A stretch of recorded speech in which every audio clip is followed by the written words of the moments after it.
You are listening to the Cookbook Love Podcast with Maggie Green, episode number 311. Welcome to the Cookbook Love Podcast, a podcast that celebrates cookbook readers, buyers, collectors, writers, and clubs.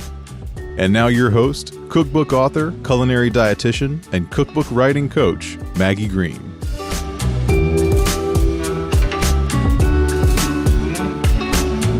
Hi, everybody. Welcome back to another episode of the Cookbook Love Podcast. How's everybody doing today? As always, very excited to be here. And if you can hear it in my voice, I have had a little bit of a cold over the past week. Went to a trip with my daughter to Vermont 2 weekends ago and ended up coming home and getting sick in the middle of last week. So I'm recovering from that, but feeling pretty good and just grateful to have 4 days where I didn't really have a whole lot scheduled. I tried to take advantage of the time and did do some work reading a book about the brain-gut connection and gut health, which is really an exciting area of research from a nutrition perspective. And maybe I'll be talking more about that in a future episode. And also starting to think about my next cookbook that I am going to have traditionally published. I've been asked to submit a proposal, so I will keep you informed all about that also as we go along. Today on the podcast, I am excited to have an interview with LeAnna Smith. LeAnna is the owner and executive creative director at Weller Smith Design. LeAnna has over 22 years of experience in design and book publishing, and at Weller Smith, she helps her clients with branding, publishing, and custom products. During our interview today, LeAnna and I talk all about the paths to cookbook publishing, her work in the cookbook publishing space, as well as benefits of custom publishing and how you might know if custom publishing is for you. On the podcast today, we mentioned 2 past interviews that I've had here on Cookbook Love Podcast for cookbook authors that have custom published their book with LeAnna. The first was episode 306 with Julie Evink, and then episode 280 with Kristen Merkley. So if you're interested in listening to 2 cookbook authors that have used the custom publishing avenue with LeAnna, head on back to episode 280, again with Kristen Merkley, and 306 with Julie Evink. I have linked to those below in the show notes. Also below, I have linked to join the waitlist for Cookbooks on KDP. Cookbooks on KDP is my program where you will learn live step-by-step how to publish your recipes and stories in a book on Amazon. If you are interested in learning about the next cohort of Cookbooks on KDP, please be sure to put your name on the waitlist. All right, I think those are all of our announcements, and I'm excited for you to dive in with us today with this interview with LeAnna Smith. Hi, LeAnna. Welcome to the Cookbook Love Podcast. Hey, Maggie. It's great to be here. Yes, excited that you're here. We're going to talk about something different today, everybody. But before we get started, I want LeAnna to tell you a little bit about who she is, so who you are and what you do. Sure. Hi, everyone. My name is LeAnna Weller Smith. I am the owner and executive creative director at Weller Smith Design. We are a boutique design agency located right outside of New York City. We work with a lot of culinary creators, small business owners, and entrepreneurs, and we are a full-service design agency. So that means we can help a client from end to end. So that could be branding, websites, marketing materials, all the way to books, cookbooks. We love to do planners, calendars, journals, and decks. So we really cover the gamut between print and web. Great. And let's talk about something before we talk. We're going to talk about cookbooks today and cookbook design and what you offer. But design is so important, isn't it? Why don't you tell us why design is so important? Well, first, it's a love of mine. So I will think design is important no matter what. But, really what it does is it helps the viewer to really understand the content that they are looking at. So whether it's a book, a website, it could be, marketing materials, you really want good design that can reflect the message that you want to get out there in a clean and clear, precise manner. And, design also really helps to provide a individual tone to each product. So, everyone has a different style. And I really think that by, the right design for each product that you create is really important, because it helps to build your brand, and people can start to understand the quality of the content that they're going to be getting from you. Yeah. And talk a little bit about to the do-it-yourselfers that are listening, people that think, oh, design, that's something I can just do myself.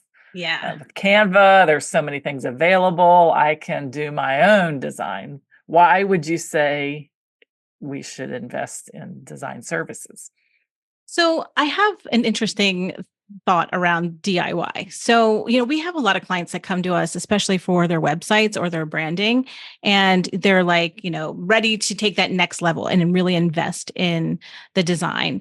And design is an investment. So I want to also be clear too, like it can range. Obviously, it can fit within different people's budgets. You can find the right fit for you. But I really do actually appreciate some of the DIYers in that they are willing to get started. So I do appreciate that, especially on the websites that we do, and especially a lot of the food bloggers that we work with. They just got something up there. They were able to test it. They were able to see what the content was that resonated with their type of client or customer, and they could refine it towards that. And then they get a really good sense of who they are and what they do. And so then they also have better feedback when it comes to a designer. So I do think that, there is some merit in just getting started and trying it out that way, especially when it comes to starting a brand. But then at a certain point, when you know that you're ready for growth, you want to work with, bigger brands. You want to get better partnerships. You know that you need to up level. So there is a time when your brand should be ready for a professional designer. Yeah. Is there anything going on trend-wise in branding or website design, book design that is kind of like of the moment, 2024, 2025? Well, I think that I've seen a lot of kind of retro stuff coming back, which is really interesting. So, like, there's been a lot of I think I would say 80s design with the brighter colors, bolder typography, just a little bit more fun. I think people are kind of going back to that sort of nostalgic view. And even the mullet is back, think about that, my son just got his haircut, and, it's kind of funny, but that's where I think I've seen a lot of things going. And when it comes to print, I love going to the bookstore, and I feel like as print and cookbooks, I've noticed a lot of cookbooks are now going back to an uncoated paper. They're kind of going a little bit more refined. Some of them are still very fun in terms of color and style, but photography even has been changing. It's almost kind of going back to that old those Betty Crocker days, way back, the ones where the uncoated paper and the stylistic photography, or it almost looks like it's an illustrated photo. So I've seen a lot of that stuff lately, and it's kind of fun because I remember all of it in different ways. Yeah.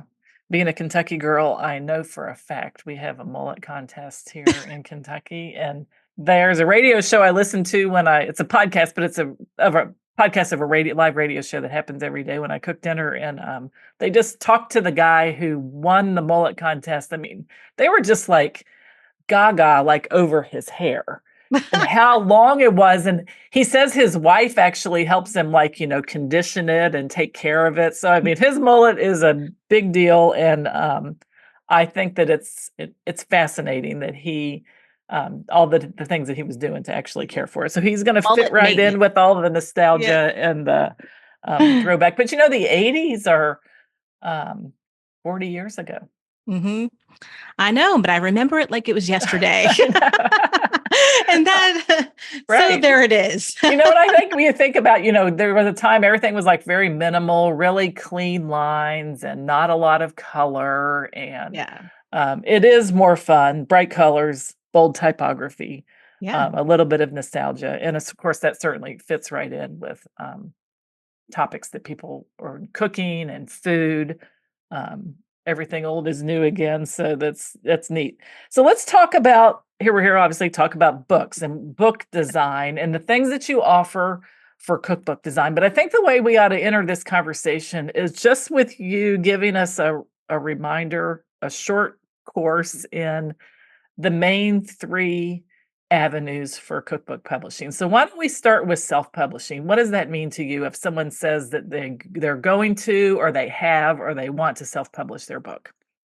So self-publishing to me, in the traditional sense of Mhm. self-publishing, means that the author is responsible for all of the pieces of that product. So everything from obviously writing it, photos, and then there's like editing, there's the layout, the design and layout of everything, the cover, figuring out like how you want to produce it. Is that going to be print on demand? Are you going to print quantity? How are you going to do that?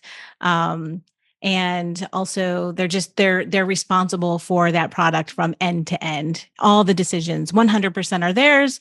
And if they have a question, they have to, sort of research or find the answer to that question. Yeah, yeah, that's right. And they do it all. And I think for a lot of people, this depends, I guess, on the topic of their book or what their book is focused on.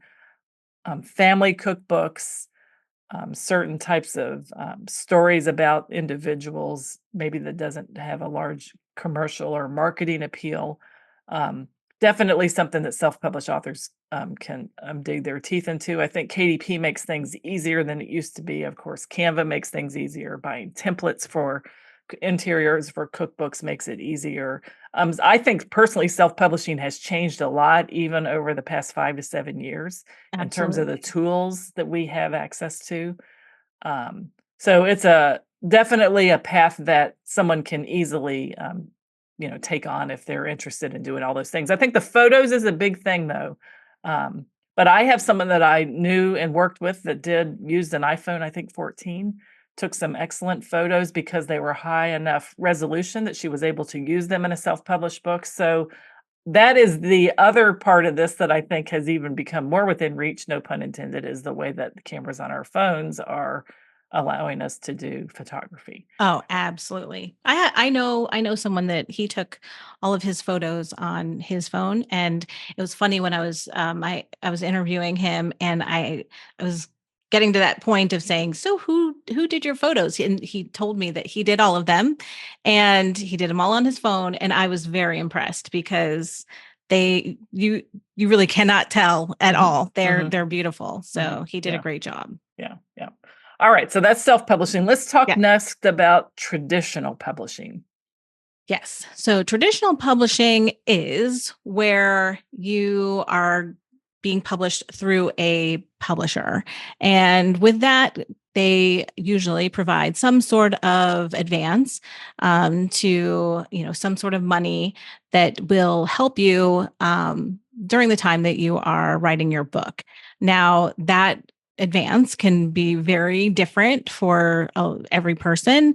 Some of the first-time authors, they might get maybe 5,000, but then some of the more well-known chefs or authors or writers, they can get these, multi-$100,000 type of deals, but those are very far and few between, and those are for specific types of authors. But with the traditional, you have a team, so you get the publishing team behind it. So you have PR, you have the editors, you have designers, you have production professionals who are going to look at all the artwork. They're going to look at all the proofs. You have the marketing teams. You have this whole ecosystem that can help you to take that book and produce it. And you don't have to really worry about too many of those pieces when it comes to traditional publishing.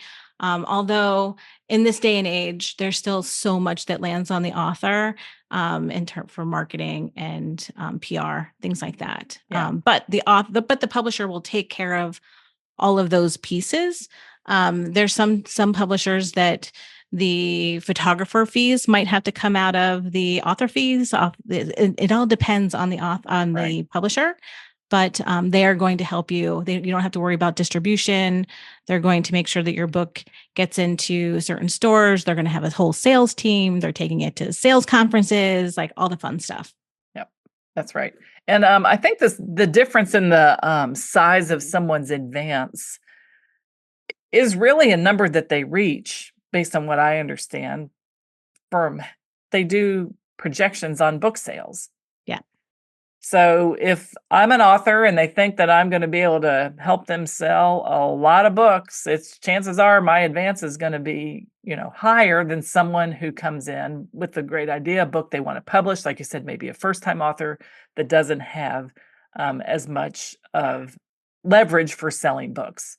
Yes. So I think that, first of all, I always encourage people, if you're a first-time author and you want a traditional publishing contract, don't compare yourself to someone else who's getting a bigger advance, because it's like comparing apples and oranges. It's not the same thing. Exactly. And, what also is happening is that, you have TikTokers, right? Like, so you have a lot of people on TikTok who have these massive followings, and some, they're getting book deals. They're getting these major book deals. And what I've been hearing in the industry is that those TikTokers that have these massive numbers, like their sales aren't really translating as projected. And, in the conversations that I've been having, I really think that, I think the bigger metric, or the most important metric that the publishers should be paying attention to, is the engagement metric. So, when it comes to engagement with their audience. So a lot of TikTokers, they're doing these videos and people are watching the videos. They love it. They like it, but they might not be trying to make it. And that's a whole different thing. And they might not want to buy a print cookbook for their kitchen. Exactly. And I think that, TikTok is all about entertainment. And I think that is the beauty of TikTok, but I don't know if it's necessary, especially for cookbooks, we'll say, might not be as beneficial as like when you have a food blogger that has, an Instagram following, or they have their food blog and they're able to build a community around their product. Right. Yeah. So I think that that's very interesting. And so there is a wide variety in the amount of the advance. Yes. I think we're going to talk about distribution. We're going to kind of put a little pin in that conversation, because I want to talk about that like as a separate thing, because I think distribution is something that's very important for people to consider when they think about self-publishing or traditional publishing, or the third type of publishing, which is I call hybrid publishing. And tell us a little bit about what hybrid publishing means. Yes. So hybrid publishing bridges the gap. So if someone wants to self-publish, but they want some help with that, they don't want to have to figure all the things out, but they still want control. They can find a hybrid publisher that, look at their books, make sure you fit within the type of products that they're creating. You find one that you feel comfortable with. But they will help you. So you will be paying for all of these pieces of the puzzle still, but you will now have a hybrid partner behind you, which a lot of the hybrids then they partner with the distributors. So they can help you get that traditional distribution. If you partner with them, they do become the publisher of your product. So you are no longer considered the self-published author anymore, because that product does go under their umbrella. But for the most part, you do get to make the decisions in certain things, although they will guide you, like cover choices. They'll be guiding you with editorial and all of that as well. And I think one of the concerns a lot of authors have is, how do I know I'm not going to get scammed? If I use a hybrid publisher and I'm paying them for all the parts of the puzzle to help me publish my book, what are some of the red flags they might look for? Well, I think in looking at different hybrids, I think a lot of it comes down to just doing your research and checking into them as best as you can. Maybe if you see an author's book on there, that on their list, maybe you can reach out to them and talk to them about the experience that they had. Sometimes if you go with a hybrid, or sometimes even the vanity presses, like their editorial teams might not be as strong. So you want to make sure that you are, researching the ones that your book would fit well with, and then doing your research on it. I mean, when it comes to red flags, I think it's just, if you feel like the process isn't organized when you get in there, when you start working with them, if you feel like they're not listening to you or answering you in a timely manner, I feel like a lot of those things, especially when you first get started with somebody, are definitely red flags, but that might also be a little too late if you've already signed with them. Yeah. Yeah. And this is kind of where your work comes in, though, as a boutique design agency with your work with hybrid publishers. And tell Yes. us what your agency does in relationship to the hybrid publishers. Yeah, sure. So I've been in publishing for 22 plus years. So I used to work at Artisan Books, which is a division of Workman here in the city. Once I left there, I did a lot of freelance for almost all the major publishers here, for color lifestyle publishers. So I've been designing cookbooks and lifestyle for that long. And once I started the business, I continued to do work with them, and I just started to realize, like, I think it was probably around 8 years ago, that things were just really opening up in terms of the possibilities for publishing, and especially self-publishers. And so what I started to do is to work with my clients to help them create high-end cookbooks. And my goal in the beginning was, just to help them create something beautiful, help them get them produced. I have all of the contacts from when I was working in publishing, so I knew the ins and outs of things. I had editorial contacts. So initially it was started as sort of an experiment, I'm going to say, just to see what we could do. And the results from that were really amazing. And it was, there was a lot of learning curve on myself and my client. So she really trusted us to, kind of fumble through that first, iteration, that first go at it together, and just to kind of understand warehousing and distribution and what are the pitfalls. And so we really started people with a way for them to produce something high quality, something that they could control. Like this client in particular, she had already had a traditionally published book, and she knew from that first experience that she wanted to control the process. So that's where we started the conversation. And that's exactly what we gave her. Like, we worked on the cover together. We figured out the pacing of the book. We understood how she wanted to organize the content. We looked at the proofs with the printer, and we just kind of guided that whole process. And from that experience, like, we've just been consistently adding to the way that we provide this service to our clients. What kind of clients would working with you on a high quality cookbook, like, where does it fit the best? Like, your ideal client maybe would be someone who, what?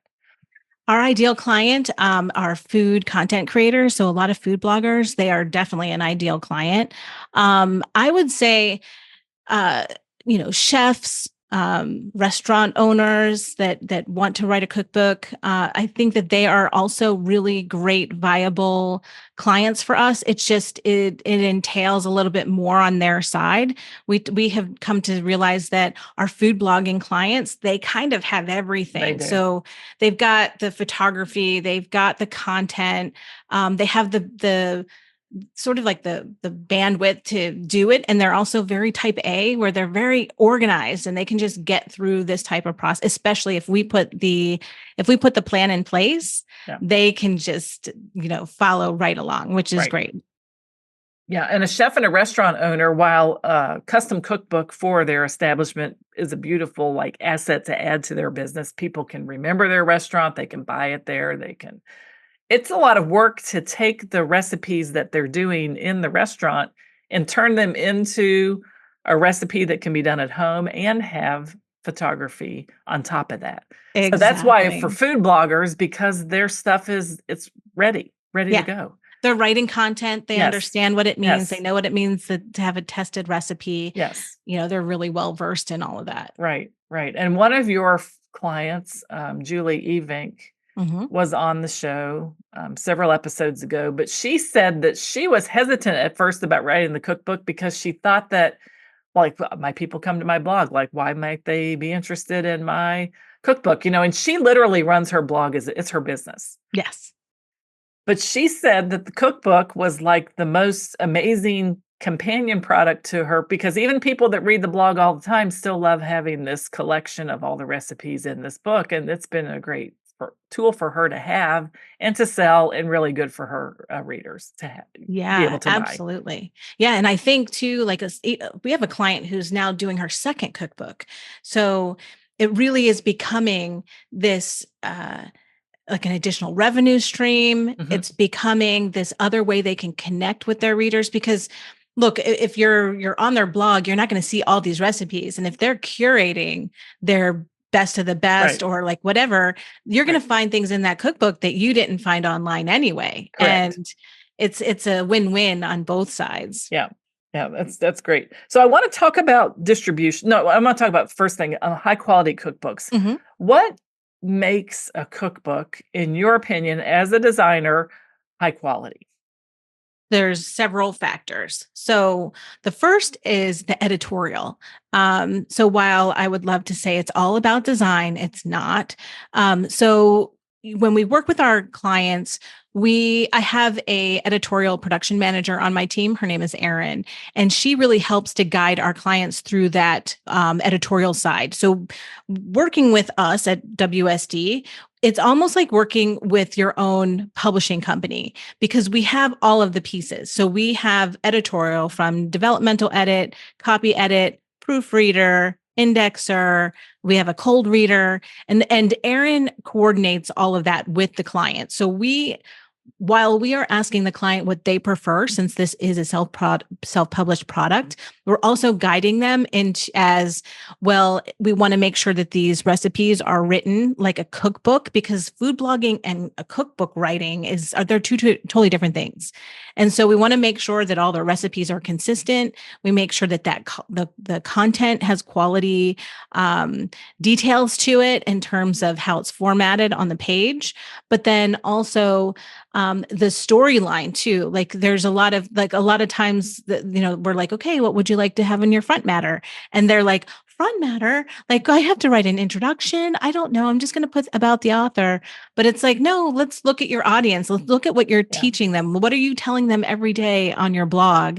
And how can you bring that into the introduction? So we're really guiding them through that so that they don't have to make all those decisions, which that is a big piece of the high quality. But then design is making sure that, it is set up so that readers can read it easily. Like a cookbook is, while everything is formatted the same for each recipe, that's important. You want all of the same elements to be in the same spots. You want to make sure that you're not confusing someone by moving a head note or moving something and getting a little crazy with the design. So you want to make sure that it's very easy to read when it's in the design phase.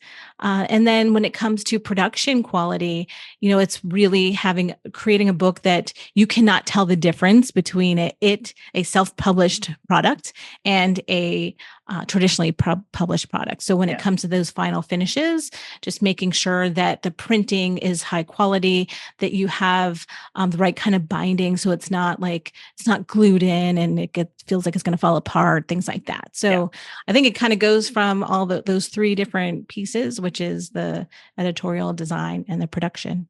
Mm-hmm. Yeah, very good. And EDP, I always think those are like the three main parts of publishing anyway. Yep.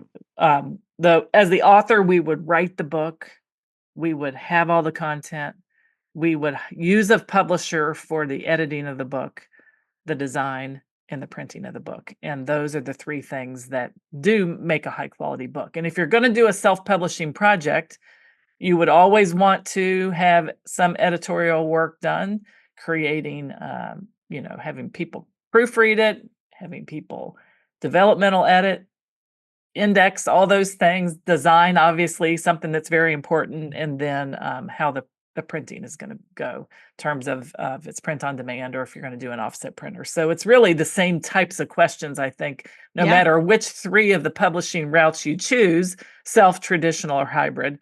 And it's just interesting that those three things are the things that pop up there in terms of the book quality. But there's a big thing that's still hanging out there that we haven't talked about, and that is once the book is ready and it's sitting in a warehouse or it's sitting somewhere ready to go, it's got to get to the places where people can buy it. And I like to think of that as distribution.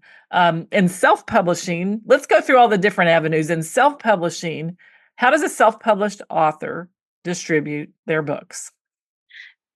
So it depends on the author's goals. So we always go through their goals, understanding why are they creating this book to begin with, and what do they want to get out of this product. They're spending a lot of time, energy, and money on this, no matter which way you cut it. Like it's an investment. So how do they want this to be fulfilled? Do they see their book do they want it to be in bookstores? Like, do they want it to just be online? Do they want this to be a revenue stream where they are the ones that are getting the biggest return on sales for their money?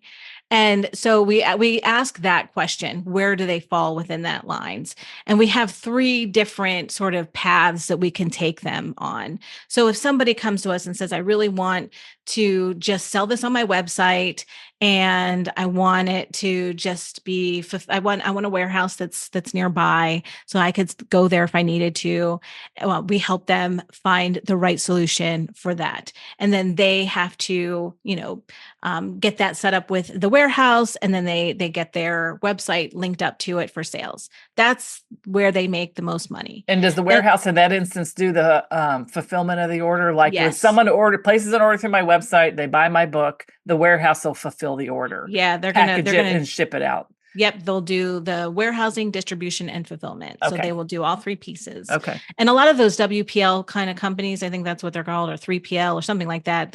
A lot of distribution or warehousing companies will be able to do that for you. They'll be able to link up to your website, and they'll be able to fulfill the product. Yeah. And you still want to test it. Yeah. Yeah. You still want to test it. You want to make sure the packaging is good, but you will have to, that is like the lowest barrier. Yeah. That one's just direct to sales, direct to consumer, and you're done. Yeah. Then we have some clients who say, I want to sell direct to consumer now.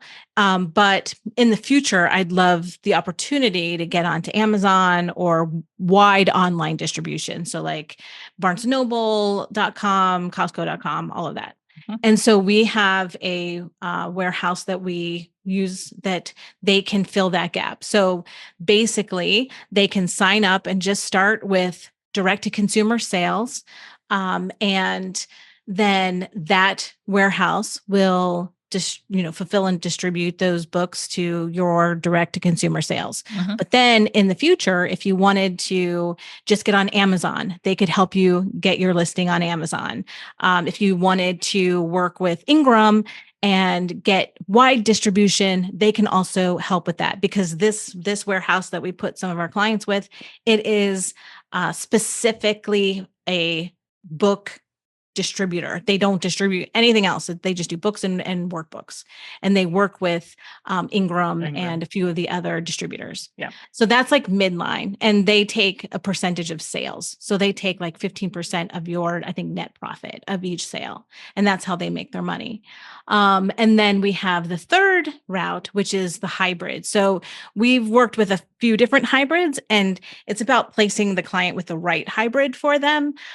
We have a hybrid that will allow our clients to keep they still own the ownership. They have the ownership of their product, they are still considered the publisher as a self-published author, but this hybrid will become their distribution partner who will then distribute the product. And that can be traditional distribution. So they have a choice. They have a choice if they want to just do online distribution, which is the Targets, the Costco's, like online, the .coms, or if they do want to try to get into bookstores. So like Julie went with that middle, like, or that higher end where she wanted it to be in bookstores. And I think Julie's book is in like 11 local, Barnes and Noble. Like she's got some really great placements.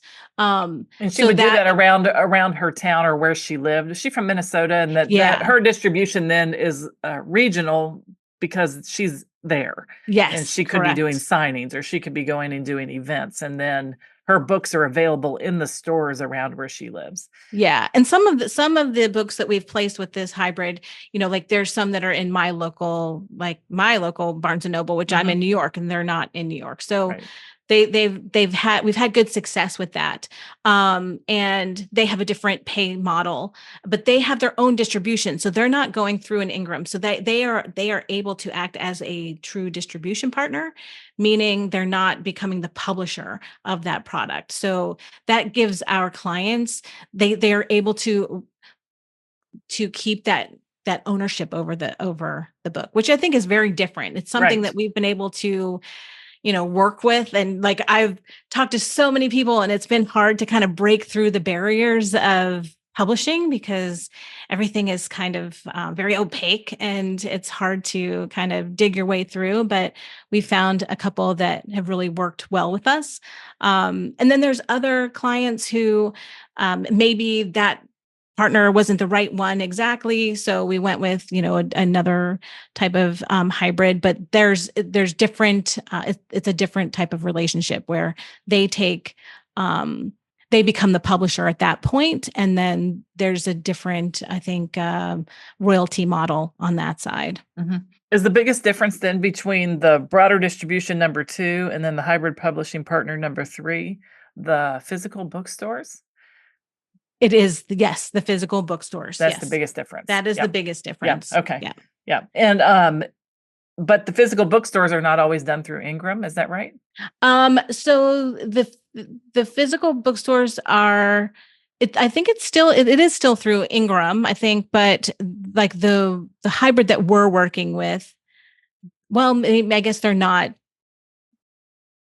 They have their own distribution legs, so they're not depending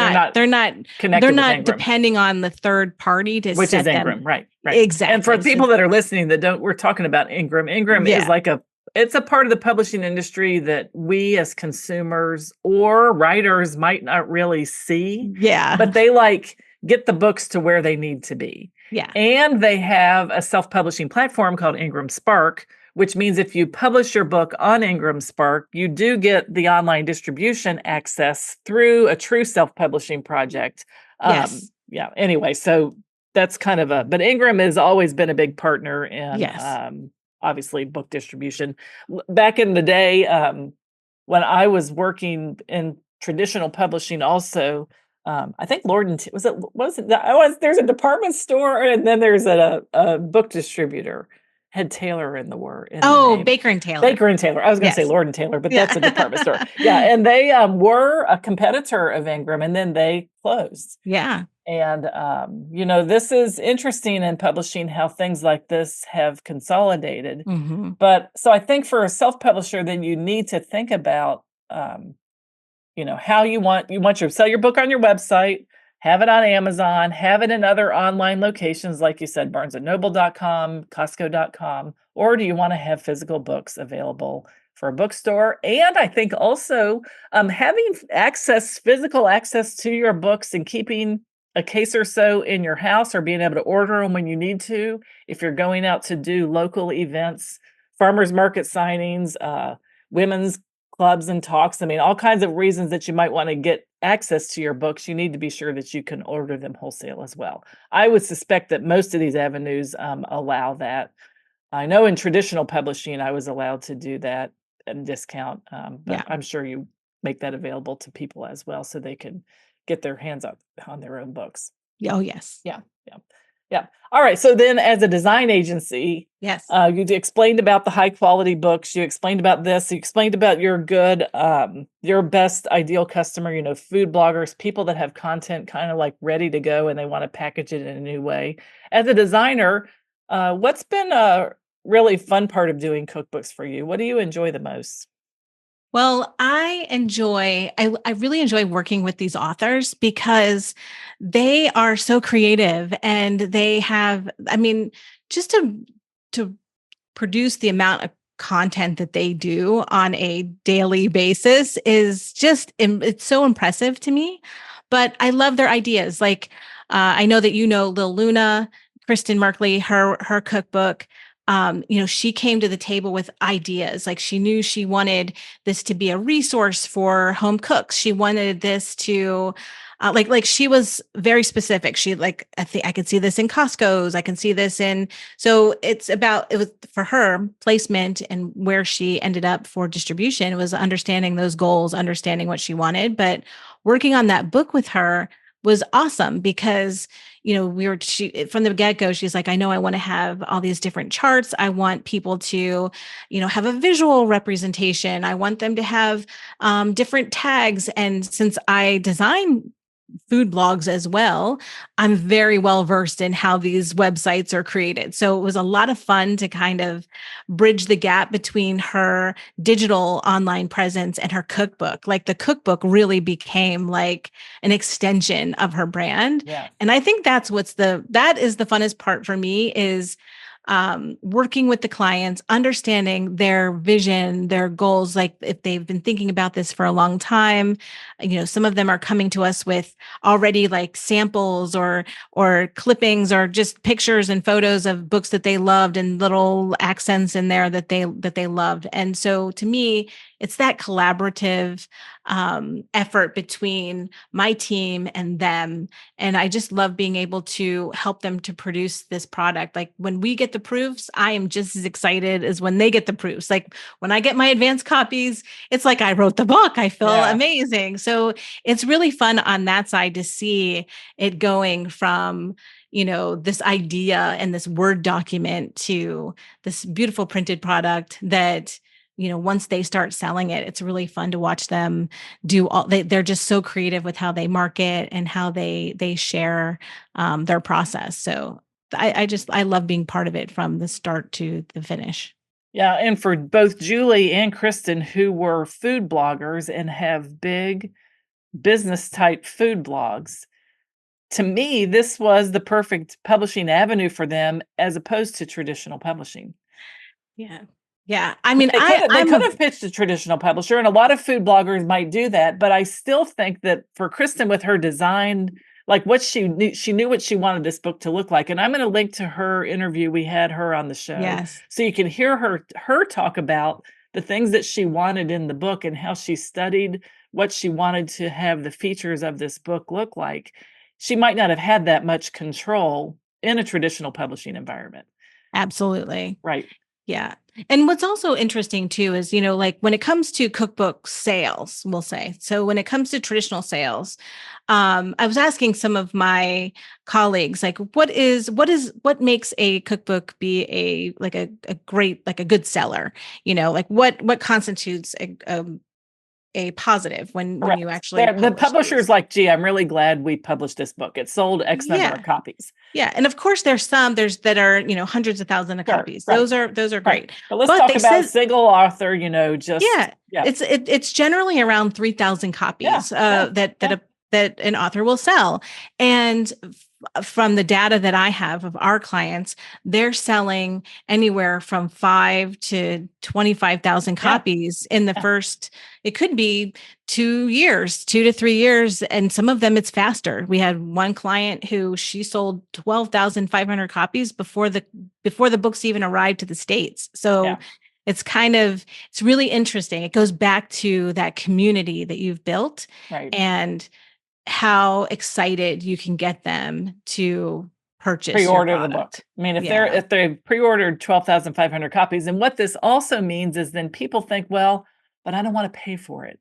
I don't want to pay for hybrid publishing. But if you have the volume play there and you have people excited about it and you know that this many people are going to order it, it pays for itself.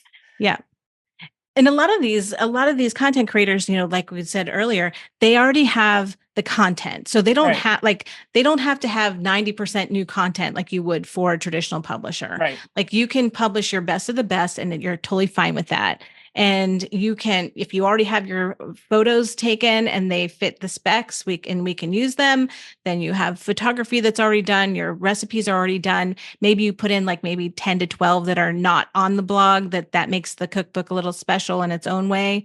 But there's a lot of ways to, keep the cost down. And one thing that we don't do is we don't take royalties. So maybe that's dumb, but at the same time, like I really believe that I want our authors to get the most money that they can back for their products. So while we might have a bigger investment up front, we're not taking money off the back end. So we're not taking off money for like a hybrid would per sale, and keeping that money with the right. So it's a flat fee then for the services that you provide. And is that based on how big the book might be, what the design features might be? So we have some features. specs. It's like, and they're pretty much all around the same. So it's like an 8x10, 256 pages. There's about 100 recipes. It's about 50,000 words. So we have these sort of metrics that we base it against. But most of them, that's where they fall. And if they want more, then we talk about more. Yeah. And, the flip side of all this then is traditional publishing. Mm-hmm. If you don't want to invest up front a project fee, but you still want a team and you have the platform and the connections and you can show that you can help sell books, you don't have to invest money to get a high quality book. You can do it through traditional publishing. You may not have as much control, but I found in the books that I've written and published, it varies from publisher to publisher. And I also think a lot of it depends on the approach and the attitude of the person writing the book. 100% control is really, I don't know how it works with hybrid, but if you want 100% control, self-publishing. But I've always thought I didn't want to do photography. Mm-hmm. I'm not a food blogger. I did not want to do the design myself. I wanted to work with a team. My joy and love is the writing of the book. Yeah. And connecting with people once I have the book finished. So traditional publishing was perfect. There is no upfront cost, but then people are like, well, you don't make that much money off of it. I'm like, well, but the publisher did they do most of I did a lot of the work, don't get me wrong. Yeah. But they did what I wanted them to do. And I have a business. It's an asset in my business. I'm not making a living off of one book. Just like Julie and Kristen have their blogs. That's their life. That's their business. The book is just, a side thing, but I think that there's a publishing avenue for everybody. And I hope, if nothing else, that this podcast today help people to see that there's a different place for different types of books. So just like you ask people like why they want to write this book and who it's for, I think every cookbook author needs to ask themselves that question first.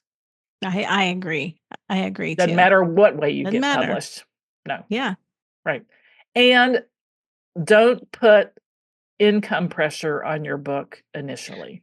Yes. Yeah. And that's what, a lot of our clients, they are so nervous. So they are like, I don't know. No one's going to buy my book. They're like, what if I do all this and no one's going to buy it? And I'm like, I think people will buy it because I follow them. As soon as we become, working together and they're a client, we start following them. We want to understand their audience. We want to understand how they're doing things.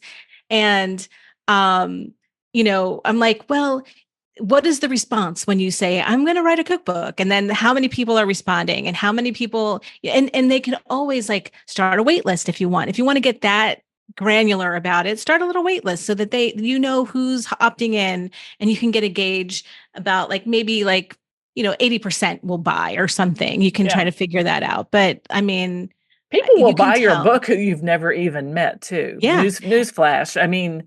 People love cookbooks and they'll buy them. And if if they get a recommendation from a friend or someone gives them to as a gift. That's the other thing. The word of mouth thing is huge. Oh, it's huge. And like Julie. So Julie's been doing amazing with all of her marketing, I'm PR, sure like she all the has. things. She has been doing I'm an sure. awesome job. She's been on TV. And I remember in the beginning, I'm like, well, think about your goals. Where do you want to do? Do you want to do TV? She's like, oh, no, I couldn't. And then when she got she was like, oh my gosh, I'm going to be on TV. And now she's done it, I think, twice. And same thing with like a book signing. I'm like, she did a book signing on her own, but then, Barnes and Noble actually reached out to her to do a book signing. Yeah, they wanted her to come. This is a self-published author. Yeah. I think that's what I want people to realize that even if you don't get that traditional publishing deal, I think that we have to think about publishing different in 2024. Yeah. It's not like traditional publishing is now the thing that traditional publishing might give you is like, yes, we want you as the author on our list. We want you in our catalog. You are desired by this publisher, but I bet you do a little bit of vetting with the authors you work with. Oh, absolutely. Yes. And they have to be the right fit. And and then there's some that, like when you look at their platform and then you say, okay, these are things that you should work on. So we've had clients that, like a lot of our non-food blog or cookbook clients, like a lot of like our, we have she's an organizer and she has a different type of book. And so she didn't have a big platform. So that's what we were like, if you want to do this, these are the things that you need to do and you need to be prepared. But when it comes to someone that actually has a platform and is well-versed in online, digital sales, media, all of that, they tend to do really well. Yeah. Can we talk a little bit about platform as we're kind of wrapping up here? Oh, sure. When we talk about a platform or your online presence or the way you're going to help sell books and the way you're going to sell books and connect with people, what does that mean? And what do you think of when you think of a platform? So with the platform, I do believe that it is which social channel is their best channel. So some people, especially since we work with the food bloggers on their website, we ask them, where does your traffic come from? So some people it's Google, some people it's Instagram, some people it's Pinterest. And it's just understanding and then some are literally doing their business via their email newsletter. So there's these different sort of platforms that you can use to gauge the metrics of your brand. But then I think it's like, how engaged are they? Going back to that key metric. I've had clients that have had 670,000 followers. I've had people that have 175,000 followers, and their sales are really based on the community that they've built. So I think it's that. And so it doesn't necessarily always equivalent. Same thing like with the TikTokers, if they're not building that community within their platform of TikTok, then their sales aren't really going to show up as much. And it's not going to be as widespread as it is if they are building that. So I think it really just comes down to how much people are engaging with you, whether it's on Instagram or through your newsletter, your likes, follows, the conversations that you have with them. I think that is a huge, huge metric that people are missing. And food blogging, are comments still a big part of the engagement? Comments are, yes. But I think it really ends up being on the platform side when it comes to like the Instagram and things like that, when they're really building those conversations up with their community. Yeah. Have you seen any impact or from Substack?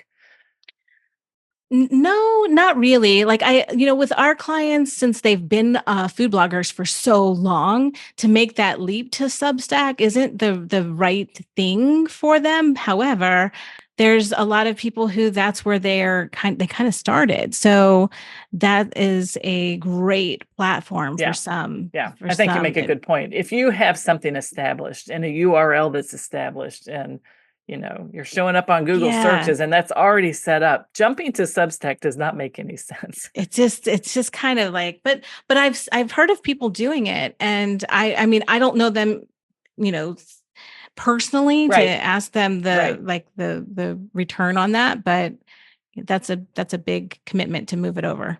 Yeah. Yeah. And how important is people being able to write if they're not a food blogger and they're not used to consistently creating content? Just talk one little bit here about the writing part of this. Sure. So, like, say if they're not a writer, that's where the developmental edit that we have really does help. We always take the Word doc initially so we can understand it. Erin does a read through on my team, and we decide like how deep of an edit we need to go with them. And there's a lot of things like, so we obviously want the whoever we're working with, we want that product to be a great product. So if we need to talk them into reorganizing, and it's not necessarily talk them into, it's explaining why, because you're so close to something, and if you've written it and you're not not writing all the time, you may not have connected this piece to this piece to this piece in a cohesive manner. So we really try to get that developmental edit and get the right developmental editor for them so that they can start sort of take their story and organize the big chunks in the right path, or rewrite things, or consolidate things. So it's really about just looking at the manuscript and helping them to get to a great final product. Yeah. Yeah. And that first stage, the editorial, is very important. And editors are here to make our work better. They're Yeah. here to help us make the book better. I think sometimes as a writer, we don't ever want to take it personally, or like any slam against our identity as who we are as writers. It's a key part of book publishing. Yeah. It needs to be done for the benefit of your readers and your book, and for you as the author. It's a better reflection of who you are. So it's a very important part of all of this. I think just regularly writing, developing your voice, developing who you are, what you want to talk about, somehow in the social channels that you create to have the metrics that you want for publishing.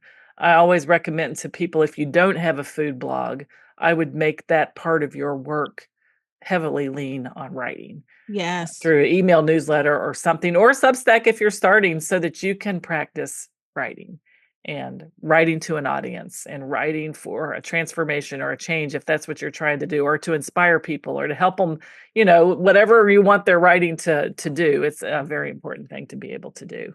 Yeah. But And a some of lot our of food bloggers have been like, their eyes have been opened. Like Yeah. they're like, oh, they're like, I think I want to go back and fix like all these food, all these posts that I've done. And moving forward, I'm going to just take this into it so that cookbook number 2 is going to be even easier. So Yeah.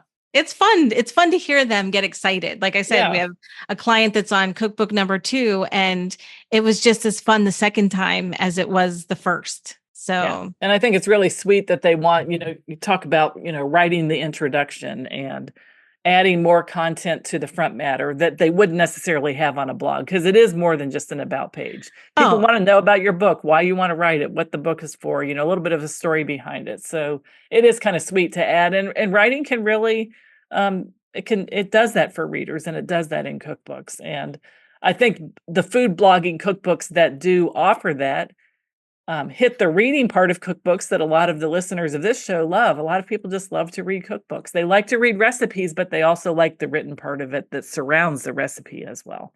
yeah, absolutely. Yeah. And then All there's right. cookbooks like LeAnna's that are just like so jam packed with content, I like know. that you're like, wow, look at this. There's like 5 recipes on one page, and I don't know, it's really cool what you can do with the Yeah. content in the Yeah. book. Yeah, her book, it is neat. So I'll link again to both of those Yep. books in the show notes. I think those are the only 2 authors that I've had on the show that you worked with, Julie and Kristen? Yeah, we worked with Julie, and we worked with Shay in a different Shay, capacity. Yeah. So we worked with, and same thing with Althea. We worked with her. I'll link to all of those. Yeah. Because you worked with them, Althea, and also on web design, which I think it'd be good for people to see the kind of work that you do there. So I'm happy to link to all 4 of those shows. And you can see the cookbook pages that we put together for. So Althea, we have her cookbook page, but then same thing with Shay. So Shay's whole site was kind of redone based on the cookbook. So yeah. Yeah. And the name of her book, it was about cooking at an inclusive table where like she cooks in a way that even if you're vegan or you have a dairy allergy or something, everybody's able to eat the kitchen commune. Commune. Yes. Yeah. Oh, Shay is absolutely wonderful. I love her, and I love her content, and I love how she teaches it. She's really great. So yeah. So I'll link to all those in the show notes. Well, it's been great to hear all about the work that you do. One last question I like to ask everybody is if you have a favorite cookbook, and what that might be. I do have a favorite cookbook. So my favorite cookbook is the first cookbook that I mentioned that we help self-publish, which is the Ultimate Cookie Handbook. It's by Tessa Arias. And I love this cookbook because we cook from it, or bake, we bake from it every single year. I think last year I made 10 cookies from there. So we do Christmas holiday baking, and I have my son over and his girlfriend, and I have a whole list of things. I let them pick out cookies, and then we just go to town, and we just spend the whole day cooking, baking all these cookies, making all this yummy stuff, and then packaging them up and giving them to all of our friends. So that is my favorite by far. Yeah. What is it about cookie cookbooks? Oh, you know what? Well, Tessa's cookbook is pretty interesting because Tessa is writing from a scientific background. So literally, I think it's like the first 3 chapters of her book talks about the science of baking. And it really is interesting to learn how, different types of butters and flours and starch and all these different things affect your end product. And you just, I don't know, it's like an experiment. So I know that if I mess something up from Tessa's book, that I really was not paying attention because everything in her book, she has it down pat. So I've talked to a lot of authors of cookie cookbooks, and I've often heard that cookie cookbooks always sell. I've got an interview coming up next week with another cookbook author. I was looking at the date. That book's coming out in November. I mean, I talked to someone who wrote a book called The Chocolate Chip Cookie Cookbook. So everything in the book, if it's not a chocolate chip cookie recipe, it is like based on a chocolate chip cookie recipe. So there's cakes and milkshakes and so I mean, cookies are just one of those really fun, like aspirational things, and I think it's great that I'll link to that also. They do bring a lot of joy. They do. Yeah, it's that joy factor, really. Like when we're done and we are sugared out and we send those boxes of cookies off, it's just very satisfying. It is. And for people to receive a box of homemade cookies for a holiday gift is a lot of fun on the receiving. And then they're like, you made this all in one day? And I'm like, hey, we're done. Like, I'm doing this again. Right. Yep. Well, why don't you tell everybody, LeAnna, a little bit about how they can connect with you online? Sure. So you can connect with us on our website, wellersmithdesign.com. We also have a podcast. It's called Creatively Speaking with WSD, and we have 3 seasons. The first season talks about planners, calendars, journals, and decks. The second season is all about your self-published cookbook. And then season 3 talks about all of the things that you need to do to self-publish, aside from writing the book. So that's Creatively Speaking. You can find that on Spotify or on our website or iTunes. And we are also doing a webinar about our cookbook process. It will be live August 27th. I know that this might not come out around that time, but if you go to our cookbook page on our website, you will be able to watch the replay. So at any time, you'll be able to get that link when you go to the cookbook page. Great. And I'll link to those in the show notes. Yep. And we are also on Instagram. That's our last place. Instagram is where we usually hang out. So Weller Smith Design. Great. All right. Well, it's been terrific having you on the show. I thank you for helping our listeners fill in the gaps with these different avenues of publishing. I think that if someone out there wants to write a cookbook, there is a publishing path for you and for the specific kind of book that you want to write. And again, a lot of it depends on who you're writing the book for and why you want to write the book. So if you're, listening to this, maybe some of the things that LeAnna has talked about helped you to get a little bit closer. And LeAnna offers opportunities, I'm sure, to talk to people if you want to inquire through her website. Always happy to help people do the same, because I think that our goals are similar, that if someone desires to write a cookbook, we want them to get in the best publishing arrangement for them and for the type of book that they're writing. And that varies from person to person and just their goals. It depends on what they want to do. So thank you so much for sharing everything that you do. Some beautiful books. And again, I'll link to the 4 authors that I've had on the show, the episodes on this podcast that were clients of either web design or cookbook design with you, LeAnna. Great. Thanks for having me, Maggie. Thank you so much, and have a great day. All right, you too. Thank you so much for joining us today for this episode of the Cookbook Love podcast. Again, all the links can be found in the show notes at www.cookbooklove.co.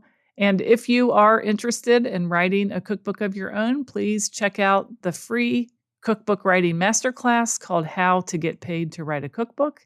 It is designed specifically for food or nutrition experts, and you can check that out at www.cookbookwritersacademy.com/free. So that's it for today's episode of the Cookbook Love podcast. This is your host, Maggie Green, and until next time, have a great day and keep loving your cookbooks. Thanks for listening to the Cookbook Love podcast. You can find out more information at www.cookbooklove.co.